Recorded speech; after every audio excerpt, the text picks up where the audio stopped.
नेपाळला देवभूमी का म्हणतात आणि याच पवित्र भूमीवर अचानक आलेल्या पुराचं खरं कारण काय?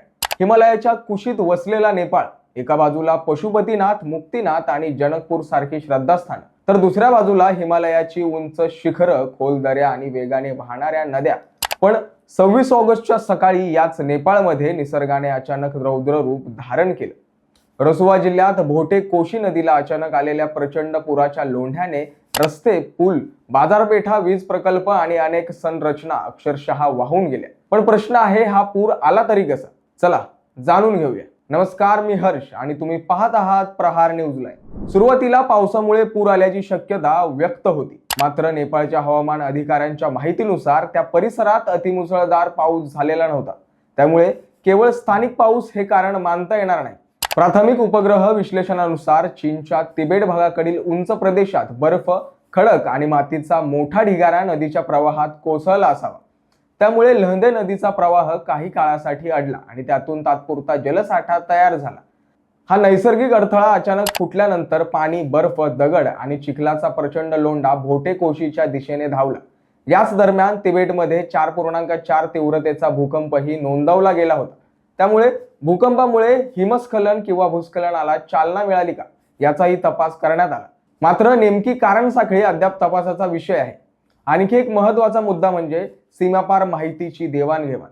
पुराचा लोंढा तिबेटकडून नेपाळमध्ये आला, मात्र नेपाळला त्याची माहिती पुरेसा वेळ आधी मिळाला नाही, अशी चिंता व्यक्त झाली. नेपाळला त्याची रिअल टाइम माहिती वेळेत मिळाली नाही, अशी वृत्तही येत आहे. इथे एक गोष्ट स्पष्ट करणं महत्त्वाचं आहे. चीनने डोंगराळ भागात काही जलप्रकल्प किंवा जलसाठे तयार केल्यामुळेच हा पूर आला असे सध्या सिद्ध झालेले नाही. मात्र सीमापार जलस्रोत, जलाशय आणि संभाव्य धोकादायक भागांची माहिती वेळेवर उपलब्ध न झाल्यास आपत्ती व्यवस्थापन अधिक कठीण होऊ शकतं. देश विदेशातून लाखो भाविक नेपाळमध्ये गिर्यारोहण आणि आध्यात्मिक कारणांसाठी येत असतात. त्यामुळे नेपाळसाठी संभाव्य पुराची माहिती वेळेत मिळणं खूप आवश्यक आहे. पण चीनकडून नेपाळला वास्तवदर्शी माहिती देण्यात टाळाटाळ केली जातात, असंही वृत्त आहे. आणि याच नेपाळमध्ये लाखो भाविक आध्यात्मिक कारणांसाठी येतात. पशुपतीनाथ भगवान शिवाचे प्रमुख तीर्थक्षेत्र, जनकपूर माता सीतेशी जोडलेलं पवित्र स्थान आणि मुक्तीनाथ हिंदू तसेच बौद्ध धर्मियांसाठी महत्त्वाचं तीर्थक्षेत्र. याशिवाय कैलास मानसरोवर यात्रेसाठीही नेपाळ महत्त्वाचा मार्ग आहे.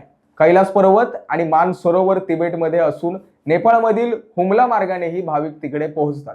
म्हणून नेपाळ ही केवळ पर्वतांची भूमी नाही, ही श्रद्धा, अध्यात्म, निसर्ग आणि इतिहासाचा अनोखा संगम आहे. पण या घटनेने एक मोठा प्रश्न पुन्हा समोर आणलाय.